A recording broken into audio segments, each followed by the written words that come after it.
UP ECC farm educator के लिए क्या जानकारी निकल के सामने आया है, सारा इन्फॉर्मेशन मैं डिटेल में दूंगा। चैनल पर पहली बार विजिट किया तो चैनल को सब्सक्राइब करके बेल आइकन दबा दीजिएगा। क्या इन्फॉर्मेशन लखनऊ से मिला है, आप लोगों को एक एक पॉइंट एक एक इन्फॉर्मेशन मैं देने वाला हूं। लगातार बहुत सारे लोगों का मैसेज आ रहा था कि आखिरकार ईसीसी किस किस जिले में चालू हुआ, क्योंकि लगातार बहुत सारे लोगों के माध्यम से बताया जा रहा है कि इस 40 जिले में ईसीसी का एजुकेटर का फार्म भरना शुरू हो गया। आखिरकार क्या मैटर है, सारा पॉइंट मैं क्लियर कर दूंगा। सबसे इंपॉर्टेंट इन्फॉर्मेशन है, आप लोगों को लिंक डिस्क्रिप्शन में मिल जाएगा टेलीग्राम चैनल का। हालांकि आप लोग टेलीग्राम पे सर्च भी कर सकते हैं शुक्ला एकेडमी ईसीसी, यदि आप लिखेंगे तो कहीं ना कहीं 187-88 लोग ज्वाइन है, वहां पर ज्वाइन हो जाइएगा। किसी भी जिले का कोई भी इन्फॉर्मेशन आएगा तो आपको सबसे पहले अवगत हो जाएगा। हालांकि मैं आप लोगों को बता दूं किस किस जिले में आप लोगों का आवेदन का क्या है, निविदा के बाद आखिरकार आप लोगों का कब से तैयार होगा, एक एक क्या सूचना मिला है। 75 जिले हैं, 75 जिलों के बारे में मैं इन्फॉर्मेशन देने वाला हूं। लगातार कई सारे कैंडिडेट परेशान हैं कि आखिरकार ईसीसी एजुकेटर का जो फॉर्म निकला हुआ था, पहला बैठक हुआ था, पहले बैठक में आपने देखा होगा कि मुख्यमंत्री जी ने बेबी प्रसाद मौर्य जी से बात भी किया था और सारा इन्फॉर्मेशन क्लियर किया था कि कहीं ना कहीं एजेंसी चयन सेवा एजेंसी का चयन करके कहीं ना कहीं इस भर्ती को जल्द से जल्द कंप्लीट करवाया जाए। लेकिन इस वैकेंसी में लगभग आपका 1.5 से 2 महीने हो चुके हैं। अभी तक आपने देखा होगा कि सिर्फ निविदा बहुत सारे जिलों में निकला है और बहुत सारे जिलों में निविदा भी नहीं निकला है। निविदा का मतलब होता है जब कोई वैकेंसी आता है तो उसके लिए निविदा तैयार किया जाता है।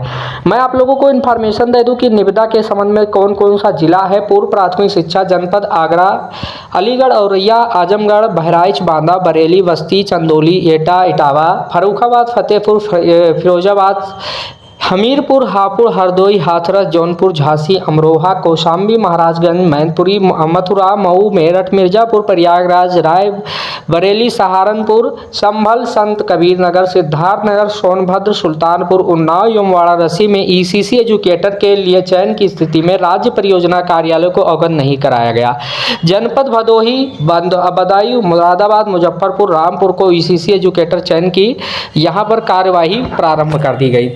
अब मैं आप लोगों को बता दूं, इतना जिला जो बताया गया है यहाँ पर इनको अवगत ही नहीं कराया गया। यानी आप लोगों को ये पता होगा कि इस जिले में आप लोगों को अभी तक कोई अवगत ही नहीं कराया गया कि ईसीसी का फार्म एजुकेटर के लिए सेवा प्रदाता एजेंसी का चयन होना है। और इतने जिले जो मैं बताया हूँ कि भदोही, बादुई, मुरादाबाद, मुजफ्फरनगर, रामपुर में ईसीसी एजुकेटर की चयन की कार्यालय में कार्रवाई प्रारंभ कर दी गई। कार्रवाई प्रारंभ करने का मतलब है कि आप लोगों का जो यहाँ पर सेवा प्रदाता एजेंसी चयन है वो कंप्लीट कर लिया गया। मैं आप लोगों को बता दूं ईसीसी एजुकेटर में 10,684 टोटल पद है। और आप लोगों के लिए बहुत बड़ी यही खुशखबरी है कि आपके ज़िले में, आपके शहर में, मतलब आपके गांव में, कस्बे में नौकरी है। 11 मंथ की संविदा कहा गया है आउटसोर्सिंग माध्यम में। और मानदेय जो बात कहा गया 10,313 रुपये कहा गया है। तो मैं आप लोगों को बता दूँ जो आप लोगों का फार्म आने वाला है, फार्म में निविदा कई सारे जिले का तैयार हो चुका, कई सारे जिले का अवगत ही नहीं करवाया गया। यानी कहीं ना कहीं इस जिले में आप लोगों का विलंब होना है। जिलों का नाम हम स्पष्ट रूप से बताते हैं, यदि आपके जिले का नाम आ रहा है।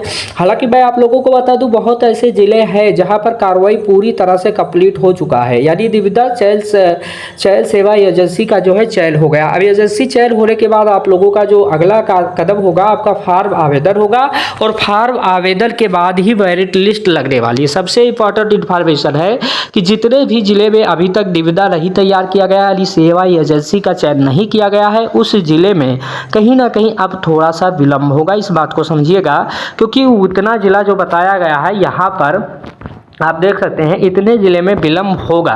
लेकिन जिस जिले में यहाँ पर कार्रवाई कर लिया गया उस जिले में अब विलंब नहीं होने वाला है। आप लोगों का फार्म भरना शुरू हो जाएगा। हालांकि जो फार्म का अगला बैठक भी होने वाला, लखनऊ में दूसरा बैठक होगा।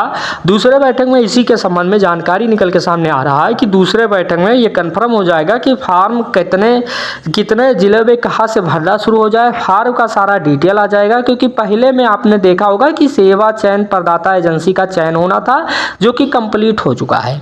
लगातार कई सारे लोगों का प्रश्न आ रहा है। मैं बता दूं कि 75 जिले हैं और 75 जिलों में से किसी भी जिलों में अभी फार्म भरना शुरू नहीं हुआ है, क्योंकि अगला जो बैठक होने वाला है मुख्यमंत्री जी के द्वारा, उससे कन्फर्म हो जाएगा कि आप लोगों का फार्म भरना शुरू हो गया। हालांकि मैं वीडियो नहीं बनाने वाला था, बहुत सारे लोगों का कमेंट लगातार आ रहा था, प्रश्न आ रहा था कि हमारे जिले में शुरू हुआ या नहीं शुरू हुआ। आप किस जिले से कमेंट बॉक्स में बताइएगा। और आप लोगों के लिए सूचना यही है कि आपको थोड़ा सा इंतजार करना होगा, क्योंकि 10 नवंबर तक हर हाल में यहाँ पर बैठक होने वाला है। और जो फार्म की सूचना होगी वो मैं टेलीग्राम चैनल पर हर जिले का प्रोवाइड कराऊंगा। तो टेलीग्राम चैनल ज्वाइन करना बहुत ही इंपॉर्टेंट हो जाएगा, क्योंकि आप सर्च भी कर सकते हैं शुक्ला एकेडमी ECC। मैं यहाँ पर पूरी तरह से टेलीग्राम पे अवगत कराऊंगा, क्योंकि प्रत्येक दिन आपको वीडियो बनाकर बताना भी उचित नहीं रहता है। इसीलिए मैं वीडियो बहुत कम बनाता हूँ। बहुत सारा कमेंट आया, उसके उपलक्ष्य में मैं वीडियो डाला हूँ। और ये इन्फॉर्मेशन आया है कि कहाँ कहाँ किस जिले में आप लोगों का शुरू हुआ है, किस जिले में अभी सेवा प्रदाता एजेंसी का चयन ही नहीं हुआ है, कोई कार्रवाई ही नहीं हो रहा है, उन जिलों में कहीं ना कहीं विलंब होगा। और विलंब होते हुए आप देखेंगे कि ECC किससे पूर्व में आंगनबाड़ी का भी वैकेंसी आया है। कई सारे जिले में आप लोगों का फॉर्म भर चुका है, कई सारे जिलों का मेरिट लिस्ट भी जारी होने वाला है। लेकिन ऐसे ये भी लगता है कि इसी प्रकार से ये भी होने वाला है, कहीं ना कहीं इसकी भी कार्रवाई ऐसे होगी। तो कोई भी इंफॉर्मेशन आएगा ECC एजुकेटर के संबंध में तो मैं जानकारी दूंगा, लेकिन जो कोई इंपॉर्टेंट जानकारी होगा वही मैं दूंगा। हालांकि मैं देख रहा हूँ बहुत सारे लोग प्रत्येक दिन आपको भ्रमित कर रहे हैं, इन लोगों से दूर रहना। इसीलिए चैनल को भी सब्सक्राइब करके बेल आइकन दबा देना है। कोई क्वेश्चन होगा तो कमेंट बॉक्स में मेंशन कर दीजिएगा। यह लगेगा कि उसका आंसर देने के योग्य है क्वेश्चन, तो उसका आंसर दिया जाएगा। आपको वीडियो अच्छा लगा होगा। Thank you watching this video. धन्यवाद।